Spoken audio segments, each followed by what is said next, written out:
记得礼物这个事啦，不是因为省了一点钱吗？怎么了？走开！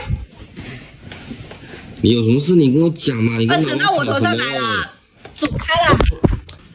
妈妈，不要生气啦！哎呀，那杨他也不是故意的，我刚才已经说了他了。来，这2000块给你去买化妆品。不要生气了哈，我有事我先出去一下。